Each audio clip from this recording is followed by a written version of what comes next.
அன்பு கொலை செய்யும், திட்டும், அடிக்கும், வெறுப்பேற்றும். எல்லாம் எதனால்? என் பொண்டாட்டி என்னை பார்த்துட்டு இறக்கூட்டா கொஞ்சம் பேசணுன்னு டான்ஸ் ஆடுறா, பாட்டு போடுறேன்னா எதனால் பண்ணுறா? அறியாமை கலந்த அன்பு. அன்பு இல்லாமல் இல்லை, ஆனால் அறியாமையே இல்லாமல் இல்லை. உன்னுடைய அறியாமையை பெருசாகிட்டேன்னா அன்பு என்ன ஆகிடும்? காணாமல் கூட போயிடும்.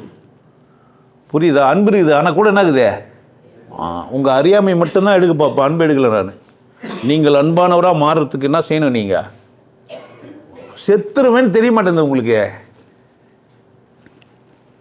நீங்கள் செத்துருவீங்க. நான் தான் சொல்லுங்கிறேன், நீ செத்துருவே. என்ன சாமியார்கிட்ட போனால் நல்லா இருப்பேன்னு தானே சொல்லணும். வந்தவொடனே நீ செத்துருவே சனினே சீக்கிரமாக என்ன பண்ண, நல்லபடியாக வாழு, எதனா எடுத்துன்னு போவ, செத்துருவியே. இது புரிஞ்சிச்சுன்னா எப்படி வாழலாம்? நிறைய பேருக்கு என்ன புரியாமல் வாழ்ந்துங்கிறான். சாவ மாட்டேன்னு கோடி கோடியாக சேர்ப்பதுக்கிட்டே வேலையை வச்சுக்கிறான். பணத்தை தேடி ஓடுறதே ஒரு வேலையை வச்சுக்கிறான். என்ன தான் அவன் ஒன்றாலாம் கொஞ்சம் வாழ்ந்துனே போயேன். புரியுதா என்ன சொல்கிறேன்ட்டு? இப்போ அன்பானவனா ஆபத்தானவனா? நான் செத்துருவேன்னு சொன்னோன்னே இல்லாத திருட்டுத்தனதையும் பண்ணுறேன். இப்போ என்ன பண்ணலாம்? நான் அன்பாக என்ன சொன்னேன்? செத்துருவேன், சந்தோஷமாக வாழும் நான் சொன்னேன். நீ என்ன புரிஞ்சிக்கினேன்? செத்துருவேன், கொலை பண்ணிட்டு சாவுறேன்ற, செத்துருவேன், திருட்டு சாவுறேன்ற, செத்துருவேன், 4 பேரை சாவச்சிட்டு சாவுறேன்ற. நியாயமா இது?